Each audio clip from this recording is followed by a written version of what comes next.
केशव महतो कमलेश जी, कालीचरण मुंडा जी, सप्तागिरी उलाका जी, Anil Thomas जी, David Tirkey जी, रामा खालको जी, अनिल कंडुलना जी, दिनेश प्रसाद जी, हमारे candidates Bhushan बारा जी और नमन बिक्सल कोंगारी जी, अलायंस के स्टेज पे वरिष्ठ नेता, भाइयों और बहनों, प्रेस के हमारे मित्रों, आप सबका यहां बहुत बहुत स्वागत, नमस्कार। कैसे हैं आप लोग? ठीक हैं? आज सुबह आप दूर दूर से चल के आए, हमारी बात सुनने आए, इसके लिए दिल से आपका मैं धन्यवाद करता हूं। Love you.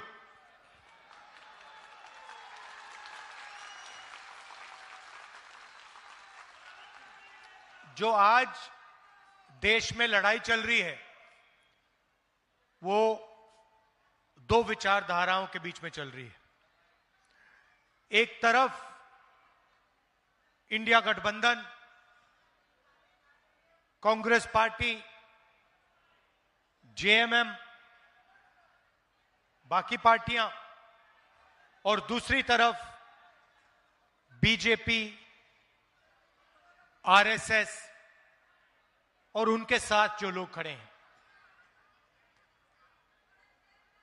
हम संविधान की रक्षा कर रहे हैं, हम संविधान को बचाने की कोशिश कर रहे हैं और वो इस संविधान को खत्म करना चाहते हैं। वो चाहते हैं कि जो पहले था, संविधान से पहले जो था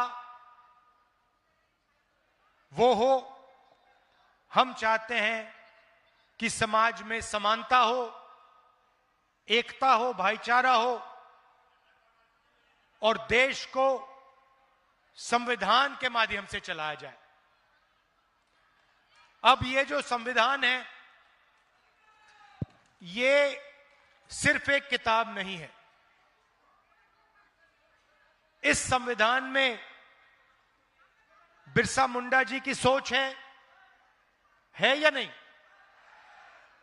बिरसा मुंडा जी की सोच है, अंबेडकर जी की सोच है, फूले जी की सोच है, महात्मा गांधी जी की सोच है और हिंदुस्तान के जो गरीब लोग हैं, चाहे वो आदिवासी हो, दलित हो, पिछड़े वर्ग के लोग हो, किसान हो, मजदूर हो, उनकी रक्षा यह संविधान करता है।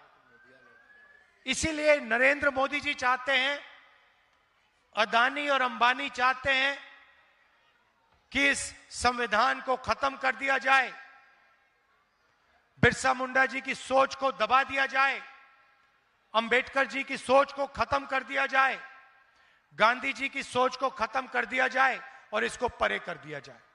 और हम चाहते हैं कि ये सामने रहे, इसी के माध्यम से देश चले। भाइयों और बहनों, आपको हम आदिवासी कहते हैं, बीजेपी आपको वनवासी कहते हैं। सही बात? जब अंग्रेज यहां थे वो भी आपको वनवासी कहते थे। बिरसा मुंडा जी जो लड़े थे वो क्यों लड़े? वो अंग्रेजों से क्यों लड़े? वो आपके जंगल, आपके जल, आपकी जमीन, इन चीजों के लिए लड़े थे। और वही चीज आज हो रही है। बीजेपी के लोग आपका जल, आपका जंगल, आपकी जमीन चाहते हैं। इसीलिए वो आपको वनवासी कहते हैं। वनवासी और आदिवासी में जमीन आसमान का फर्क है। आदिवासी का मतलब वो लोग जो इस धरती के, इस देश के पहले मालिक और पहले निवासी थे। आदिवासी का यह मतलब है।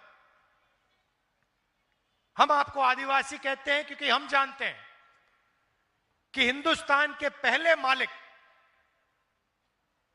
आप लोग थे।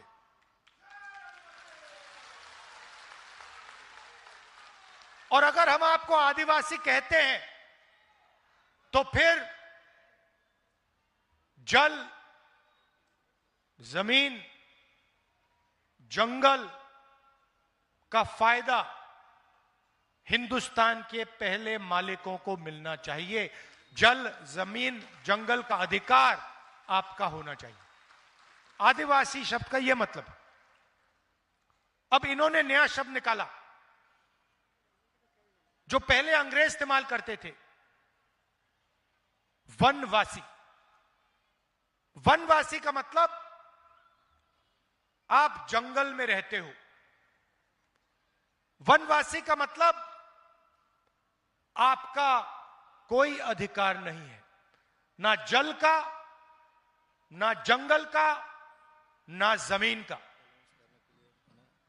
आप तो जंगल में रहते हो। अगर आप जंगल में रहते हो तो अधिकार थोड़ी मिलेगा। इसीलिए वो आपको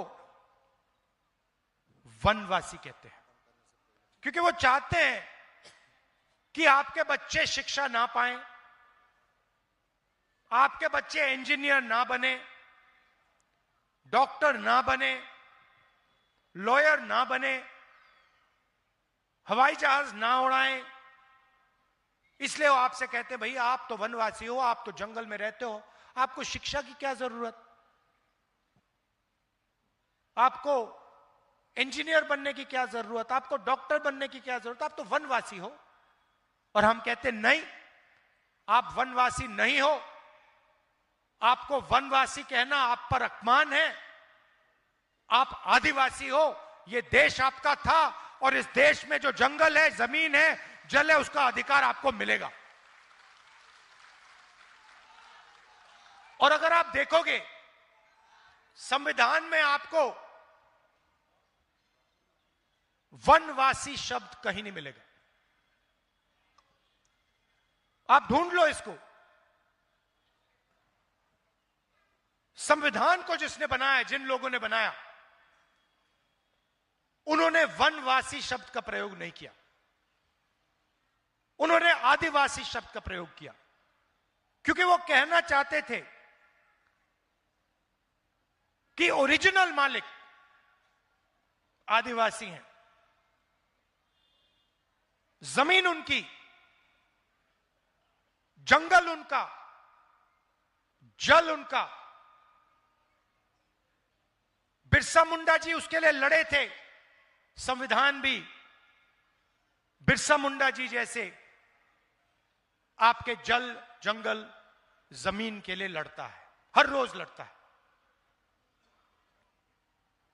तो लड़ाई संविधान को बचाने की है। एक तरफ जो संविधान को बचा रहे हैं, दूसरे तरफ जो संविधान को खत्म करने की कोशिश कर रहे हैं। एक तरफ वो लोग जो आपको आदिवासी कहते हैं, आपकी रिस्पेक्ट करते हैं, आपका आदर करते हैं, और दूसरी तरफ वो लोग जो आपको वनवासी कहते हैं और जो भी आपका है वो छीनना चाहते हैं। लड़ाई ये है, युद्ध ये है, और ये आपको मालूम होना चाहिए।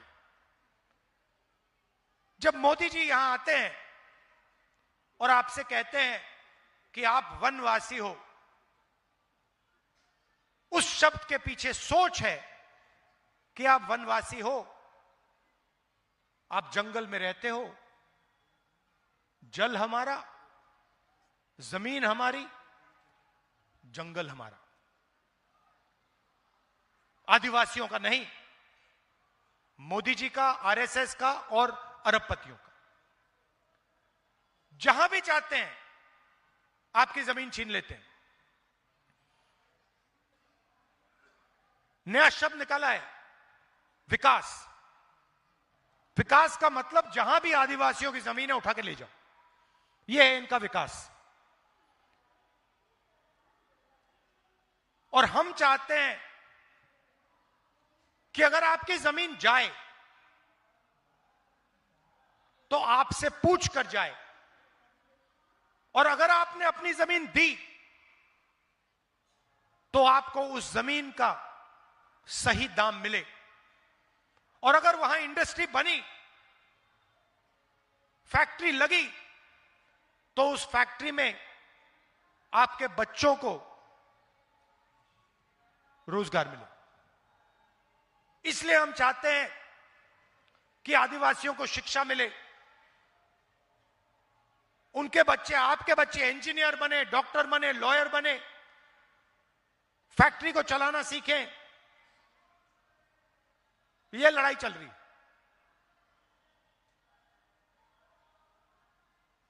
आप देखिए, इस देश में तकरीबन 8% आदिवासी हैं, 15% दलित हैं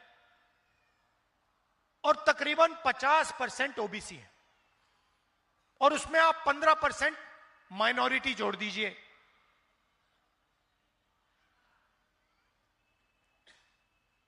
अगर आप इन सबको जोड़ो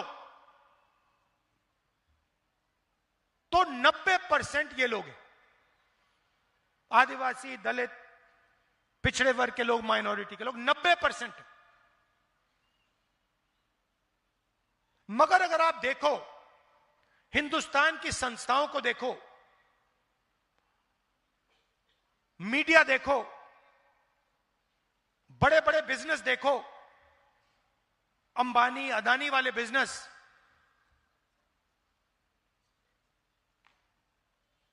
जुडिशियल सिस्टम देखो, कोर्ट कचहरियां देखो, आपको 90% में से कोई इनके अंदर नहीं दिखेगा। हिंदुस्तान की सरकार को 90 लोग चलाते हैं, आईएएस के लोग हैं, बजट को ये बांटते हैं। हर साल आपके जेब में से जीएसटी निकलती है, आप पेट्रोल खरीदते हो, कपड़े खरीदते हो, जूते खरीदते हो, टैक्स भरते हो, आपके जेब में से टैक्स निकलता है। वो टैक्स सरकार के पास जाता है और फिर हर साल बजट में वो खर्च होता है। अब मैंने पता लगाया कि टैक्स आप भर रहे हो, 90% टैक्स देता है। जितना टैक्स आप देते हो, जितनी जीएसटी आप देते हो, उतनी ही जीएसटी अदानी देता है। अगर आप शर्ट खरीदोगे, जितनी जीएसटी आप दोगे उतनी अदानी देगा। अगर आप 1 लीटर पेट्रोल खरीदोगे, जितनी जीएसटी आप देते हो उतनी वो देगा।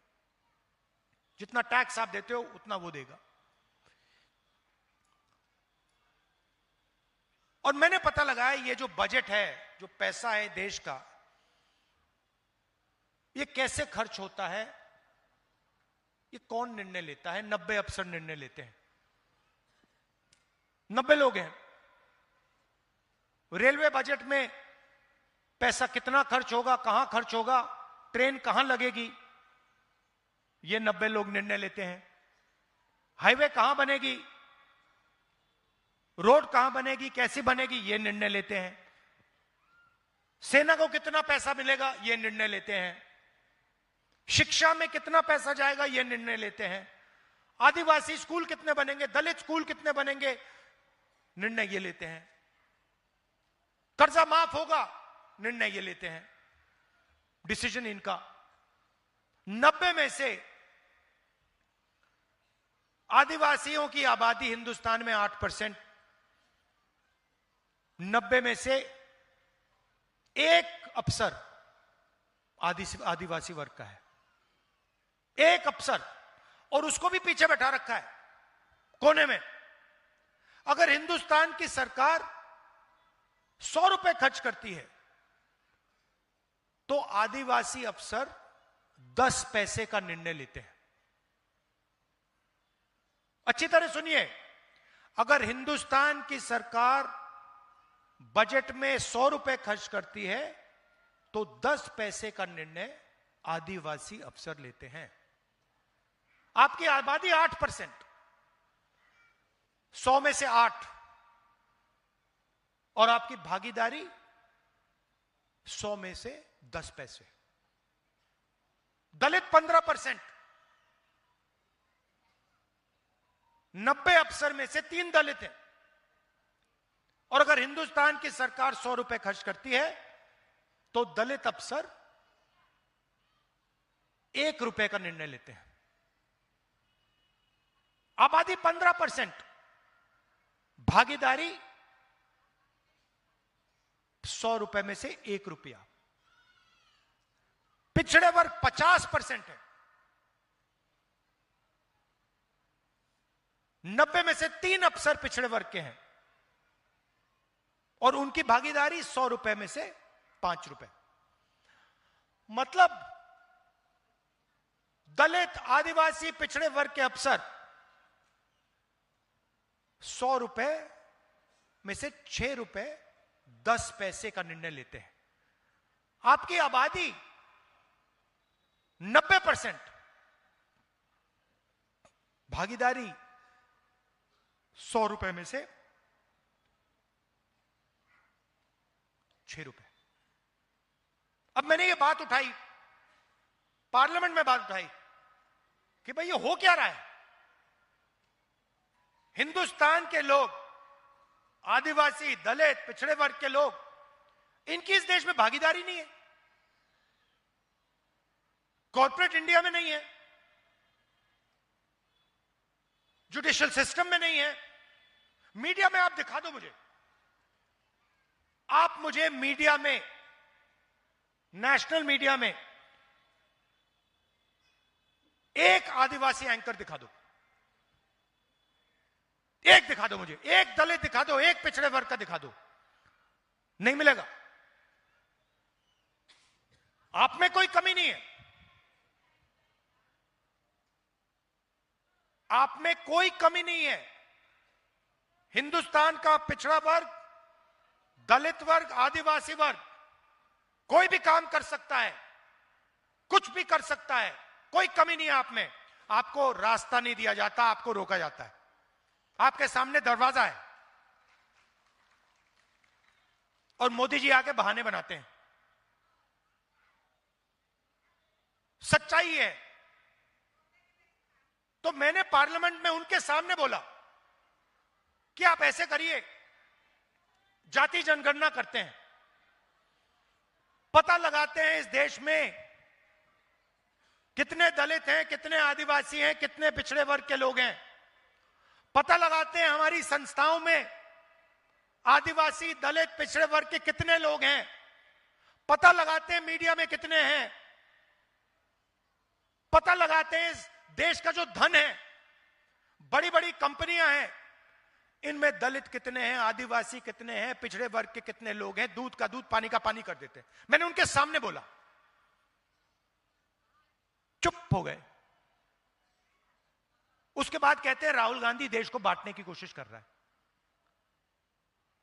मतलब 90% लोगों के पास देश को चलाने में भागीदारी नहीं है। आप अंदर नहीं घुस सकते। मैं वो बात उठा रहा हूं, मैं कह रहा हूं कि भागीदारी होनी चाहिए, 90% लोगों को जगह मिलनी चाहिए। प्राइवेट यूनिवर्सिटी देखिए, आप मुझे बता दो कौन सी प्राइवेट यूनिवर्सिटी को आदिवासी चला रहा है, कौन सी प्राइवेट यूनिवर्सिटी को दलित चला रहा है। मुझे बता दो, नाम बता दो। ये बड़े बड़े जो अस्पताल हैं, अपोलो अस्पताल, ये सब जो हैं खुल रहे हैं, मुझे बता दो इसको, इनमें से कौन सा है जिसका मालिक आदिवासी है, जिसका मालिक पिछड़े वर्ग का है, जिसका मालिक दलित है। आपको एक नहीं मिलेगा, पूरे देश में ढूंढ लो, एक नहीं मिलेगा। यह बात मैंने उठाई पार्लियामेंट में और कहते हैं राहुल गांधी देश को बांट रहा है। मैं चाहता हूं कि 90% लोगों को इस देश में भागीदारी मिले। मैं चाहता हूं अगर यह देश चलाया जाए तो 90% लोग इस देश को चलाएं। और बीजेपी चाहती है कि इस देश को 2-3 लोग चलाएं, नरेंद्र मोदी, अमित शाह, अंबानी और अदानी।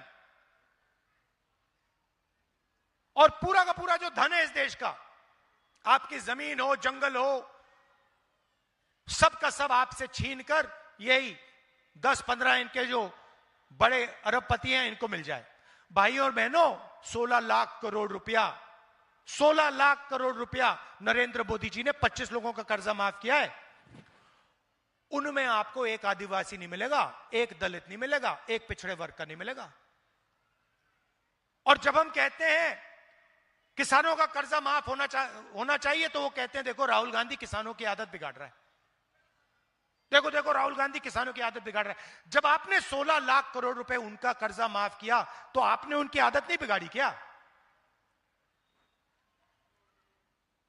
उन्होंने लाखों करोड़ रुपए का बैंक लोन लिया, उसको आपने माफ कर दिया, उसको आप आदत बिगाड़ना नहीं कहते हो। मगर एक छोटा सा किसान 50,000 रुपए का कर्जा लेता है, हाथ जोड़ के कहता है मेरा कर्जा माफ कर दो, हम कर्जा माफ करते हैं, आप कहते हो देखो किसान की आदत बिगाड़ दी। हम न्याय चाहते हैं। हमारा सिर्फ यह कहना है कि अगर देश चलाया जाएगा तो इसको 2-3 लोग नहीं चलाएंगे, इसको 90% आबादी चलाएगी। और अगर देश को चलाया जा रहा है तो उसमें आदिवासी दिखेंगे, दलित दिखेंगे, पिछड़े वर्ग के लोग दिखेंगे। इसीलिए मैंने पार्लियामेंट में साफ कह दिया है, 2 काम हम करेंगे। पहला काम जाति जनगणना, दूध का दूध, पानी का पानी हो जाएगा, सबको पता लग जाएगा आदिवासी की, दलित की, पिछड़ों की कितनी भागीदारी है। और दूसरा, ये जो इन्होंने दीवार बना रखी है रिजर्वेशन की कि 50% से ज्यादा रिजर्वेशन नहीं जाएगा, इस दीवार को हम तोड़ के परे कर देंगे। हम रिजर्वेशन को 50% से ज्यादा करके दिखाएंगे, ये मैंने पार्लियामेंट हाउस में बोला है। मणिपुर की बात कर देता हूं। जहां भी ये जाते हैं, जहां भी बीजेपी के लोग जाते हैं, वो भाई को भाई से लड़ाते हैं। एक धर्म को दूसरे धर्म से, एक जात को दूसरी जात से, एक भाषा को दूसरी भाषा से लड़ाते हैं, गुस्सा नफरत फैलाते हैं। मणिपुर को इन्होंने जलाया। आज तक हिंदुस्तान का प्रधानमंत्री नहीं गया है, आज तक नहीं गया है। मतलब उन्होंने ये बात मान ली कि मणिपुर जैसा प्रदेश है ही नहीं। प्रधानमंत्री, प्रदेश जल गया, प्रधानमंत्री आज तक उस प्रदेश में नहीं गए हैं। और प्रदेश को जलाने का काम बीजेपी के विचारधारा ने किया है। इसलिए मैंने कहा, कन्याकुमारी से कश्मीर में चला, कांग्रेस पार्टी के हजारों लोग चले 4000 किलोमीटर, और रास्ते में हमने कहा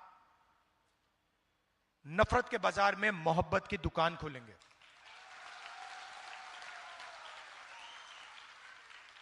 नफरत के बाजार में मोहब्बत की दुकान खोलेंगे और हिंदुस्तान में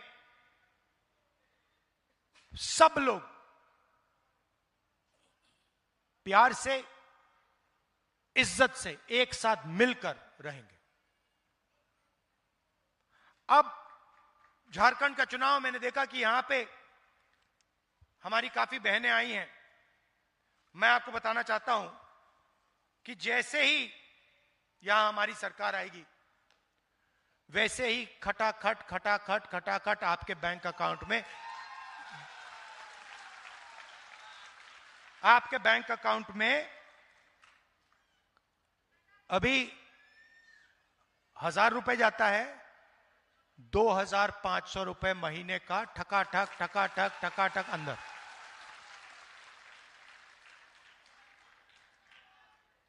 जो एससी एसटी ओबीसी का रिजर्वेशन है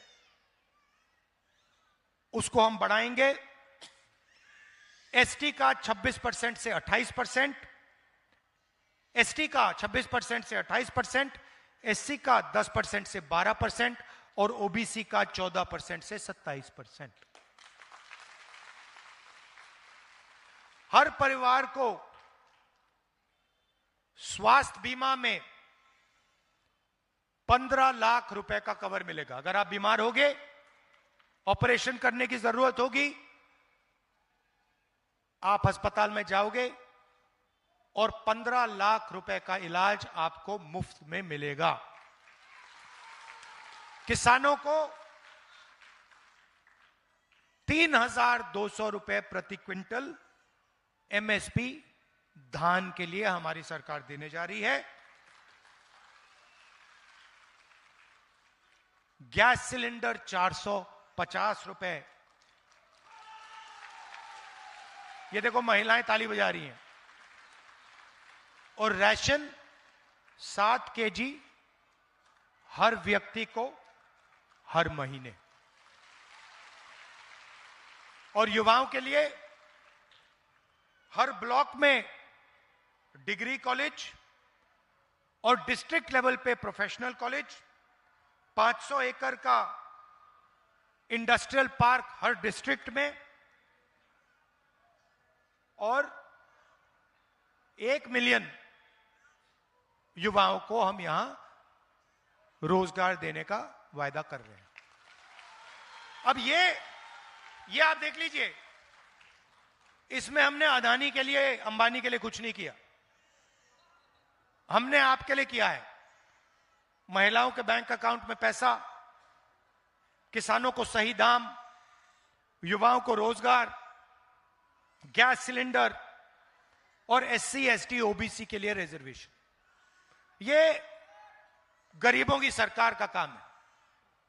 ये उन लोगों का काम है जो आपको आदिवासी कहते हैं, जो आपको वनवासी कहते हैं। वो ऐसा काम कभी नहीं करेंगे।